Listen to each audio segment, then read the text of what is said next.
Gadadhar Shiva Sadi Gaur Bhaktivinoda. Hare Krishna, Krishna Krishna, Hare Hare. Hare Rama, Rama Rama, Hare Hare.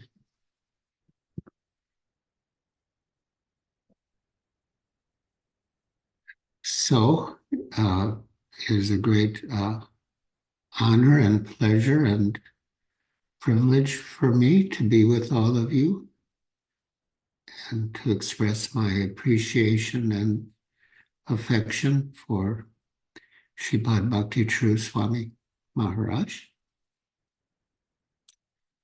One of Srila Bhakti Charu Swami Maharaj's most prominent qualities was his deep love for Srila Prabhupada.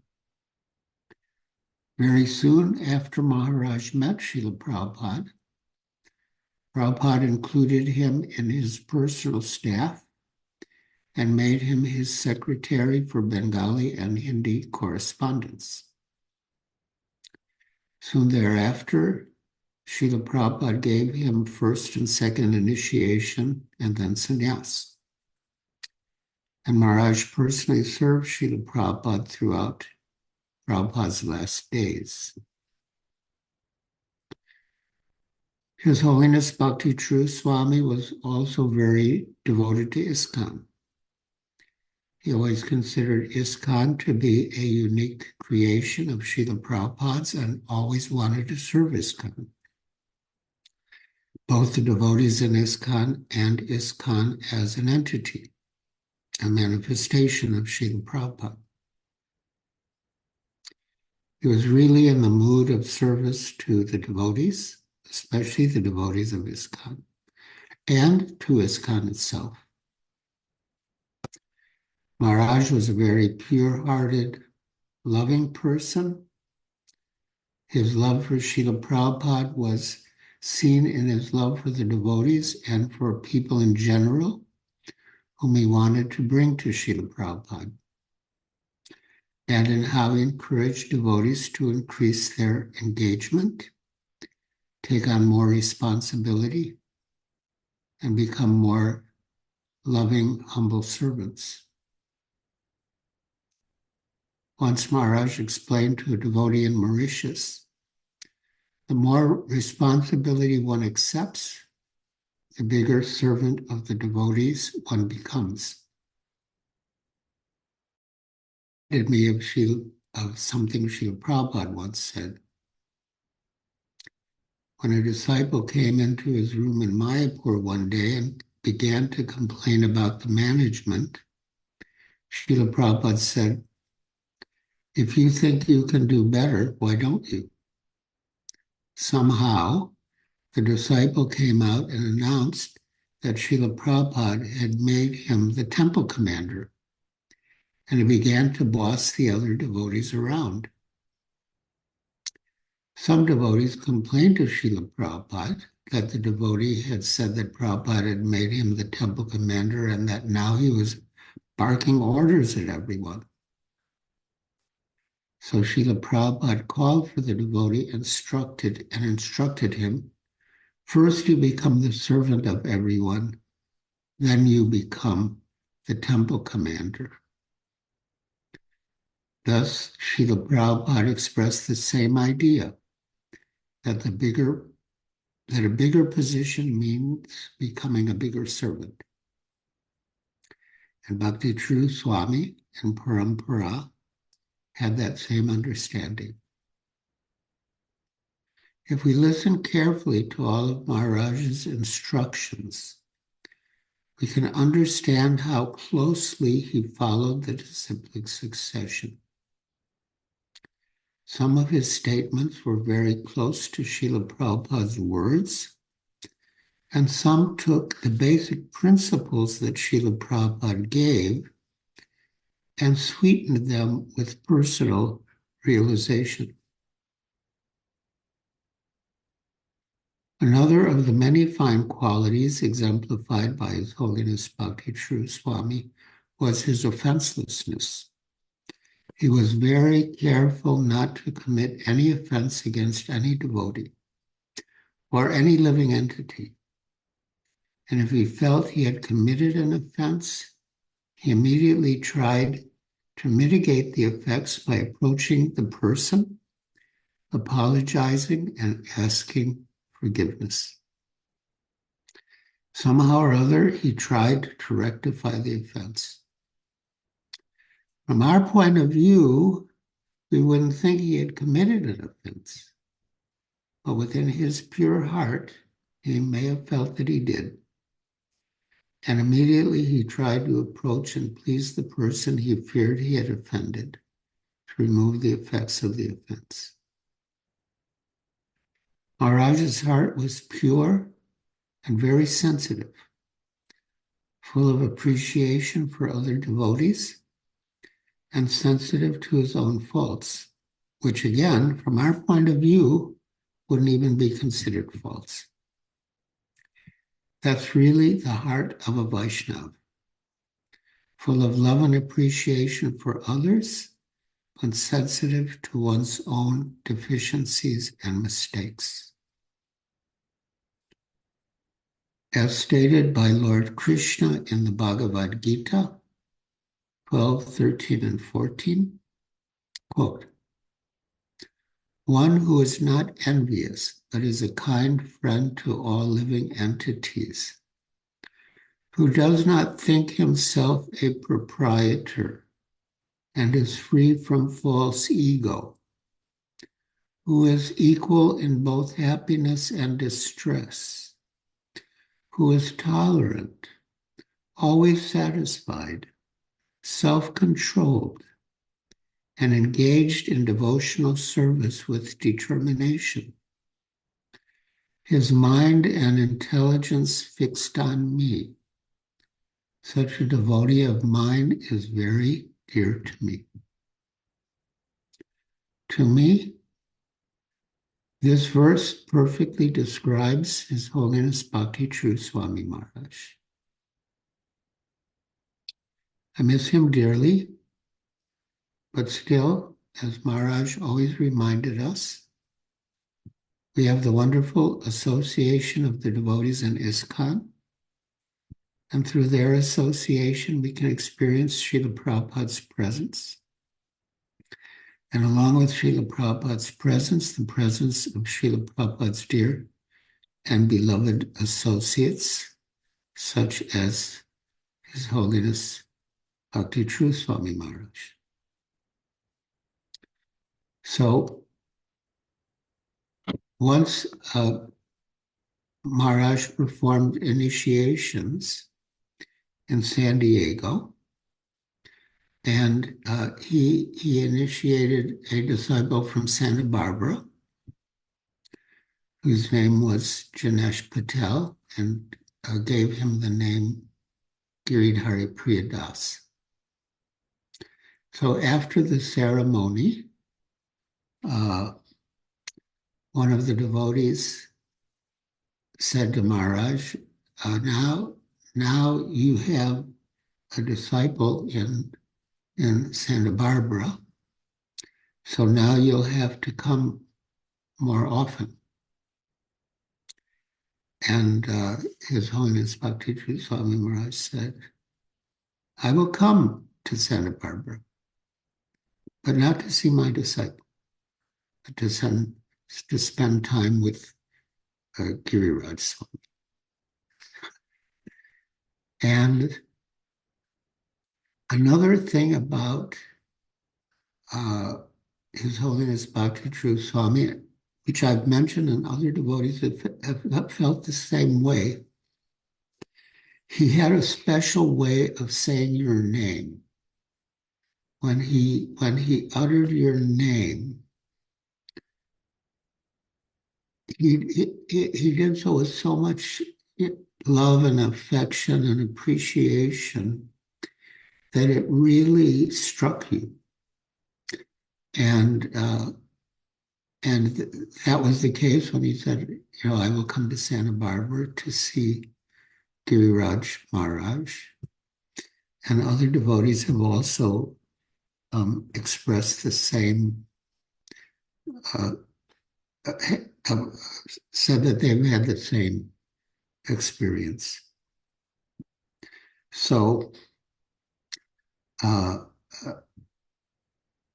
again, it's a great honor and pleasure and privilege to be with all of you, to express my affection and appreciation for my dear godbrother, His Holiness Bhakti Charu Swami Maharaj.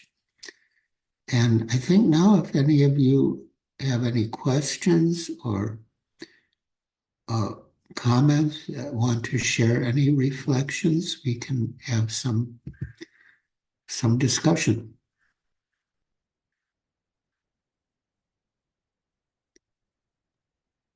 Thank you so much, Maharaj. So, Maharaj, I have one question based on what you said.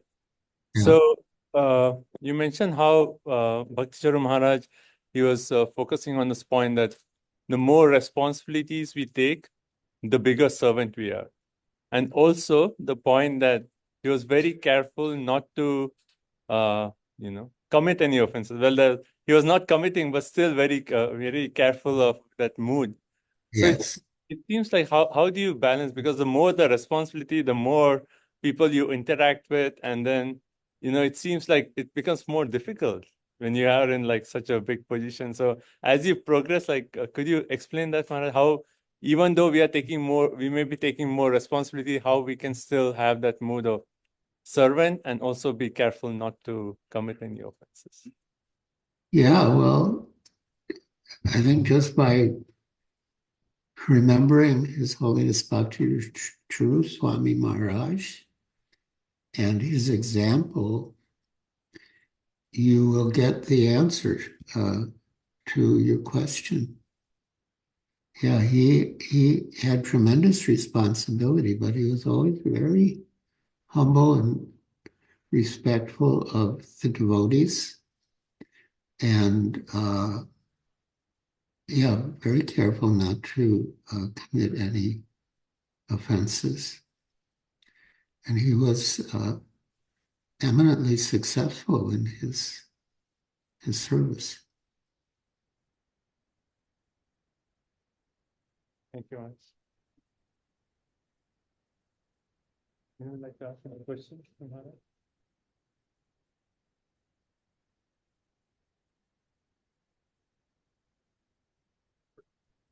I mentioned his service to Srila Prabhupada at the end, and I think I'll read a little from my book, I'll Build You a Temple, the Juhu story, about Maharaja's service to Srila Prabhupada, and yes, the role he played in Srila Prabhupada's care at the end.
Okay.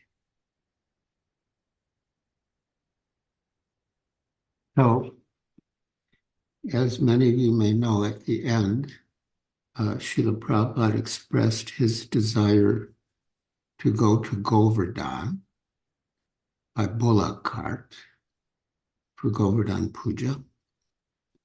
And the disciples broke into two groups. They had two perspectives. One group felt that Srila Prabhupada would not be able to bear the journey, and he could even give up his life on the way, and they were opposed to it. And His Holiness Bhakti Charu Swami was in that group. And then the other group had the perspective that it's not our position to question what Srila Prabhupada says he wants to do. Our duty is only to fulfill his desire.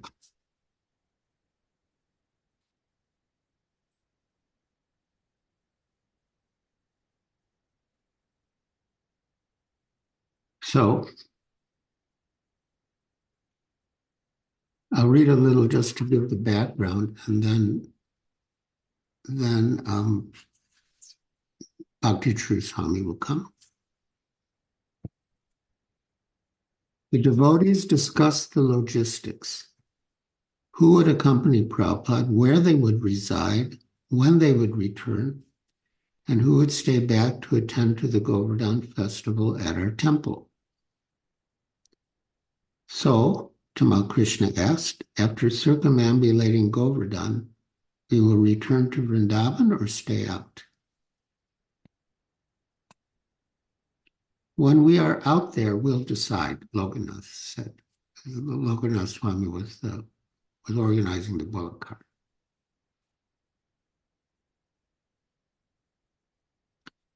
The devotees should be prepared to stay overnight there. Lokanath agreed. Under the trees.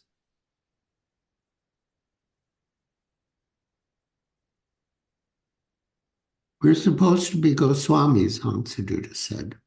We have to stay under a tree, a different tree every night. Lokanath recalled, when we were traveling from Vrindavan to Mayapur, we stayed outside many times. We lived under a tree. It was nice.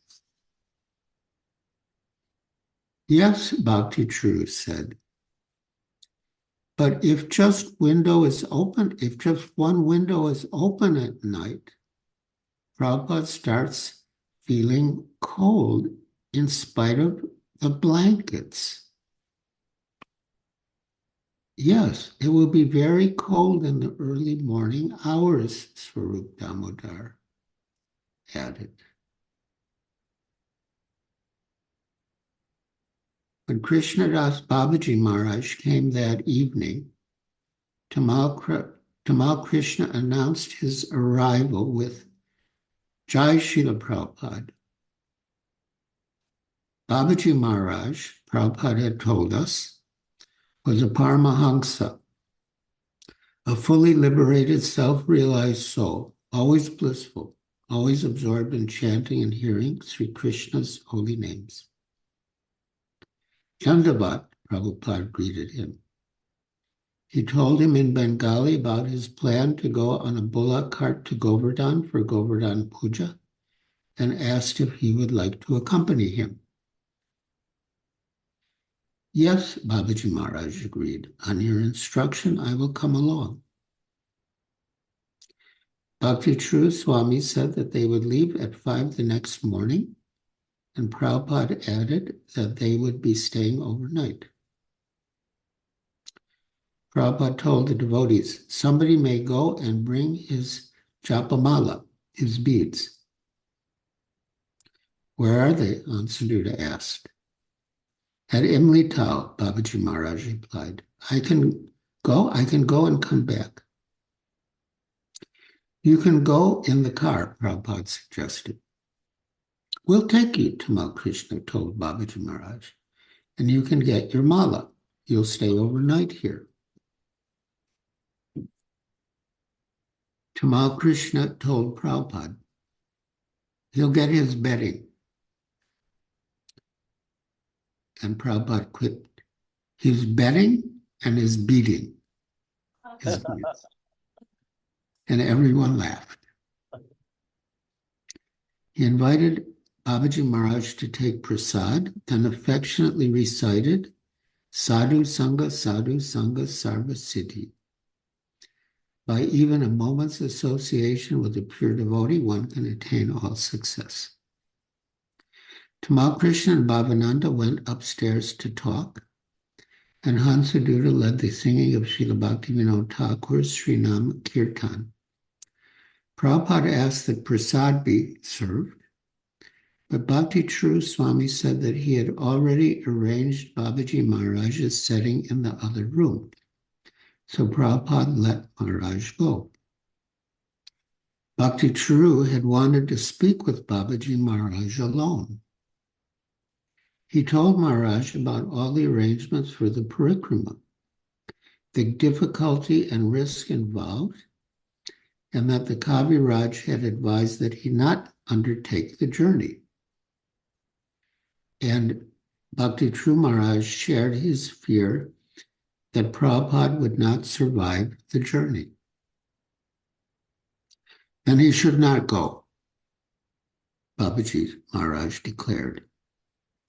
And after prasad, he and Bhakti Charu Swami went back into the other room just moments before Tamal Krishna and Bhavananda. And Babaji Maharaj told Prabhupada that he heard everything about the parikrama and did not think Prabhupada should go. So, do you all jointly request me not to go? Prabhupada asked. Ji, Babaji Maharaj confirmed. I was getting so upset in the room upstairs, Tamal Krishna said. Two of the devotees told me, this road is so bad that you're going to be jolted back and forth.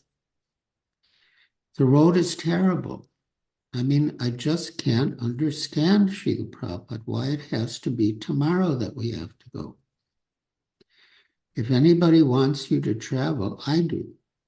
My whole desire is to take you all over the world. I want to take you on parikrama. But why do we have to go when you're in this condition? I just can't understand it. I was standing outside. The Kaviraj has worked so hard. He's so much disappointed. He can't understand why.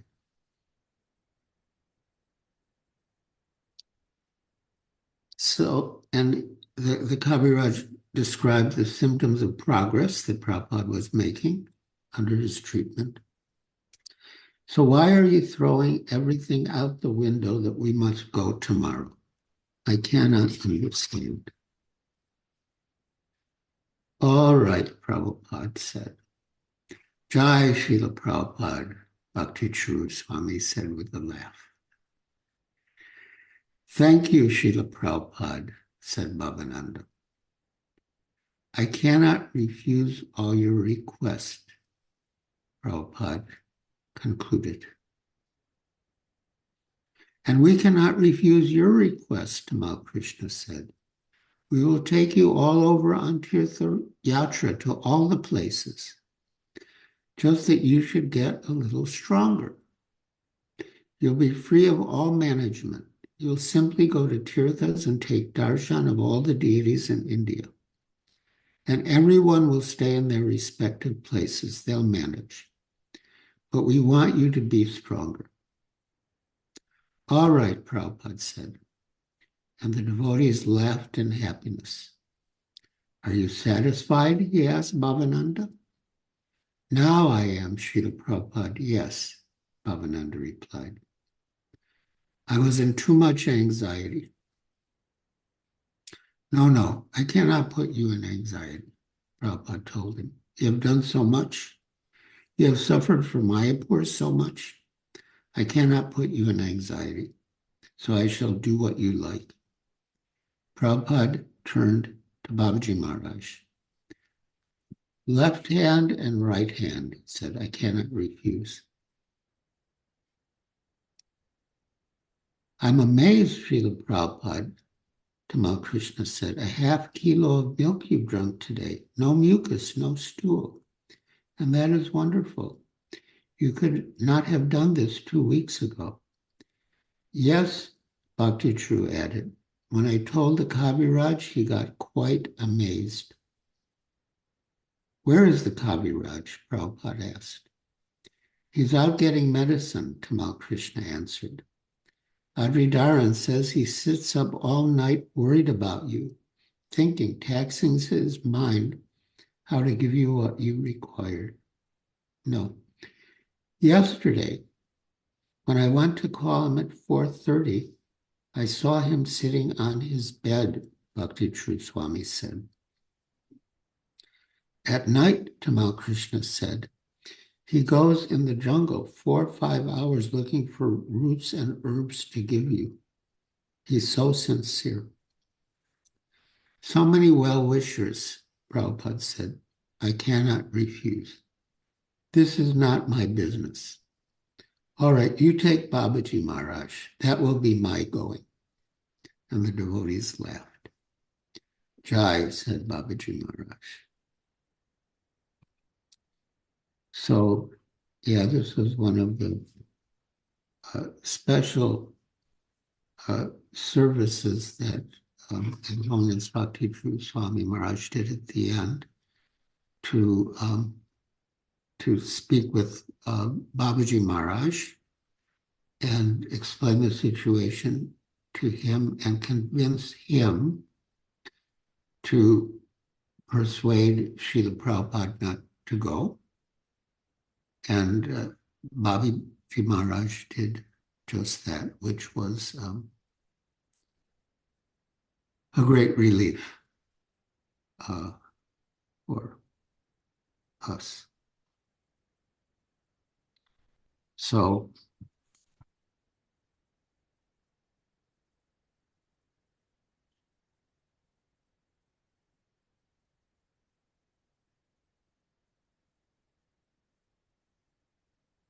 anyway,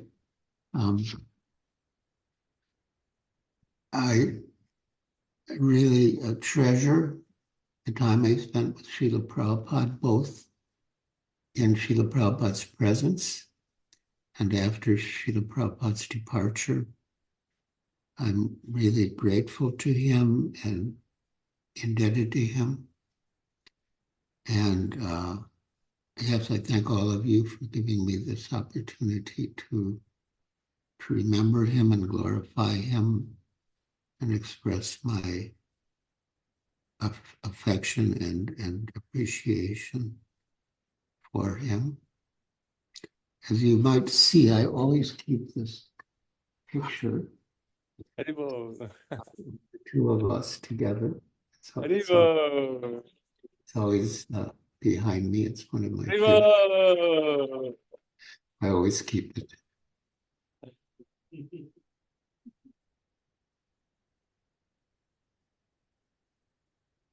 Srila Bhakti Charu Swami Maharaj ki jai.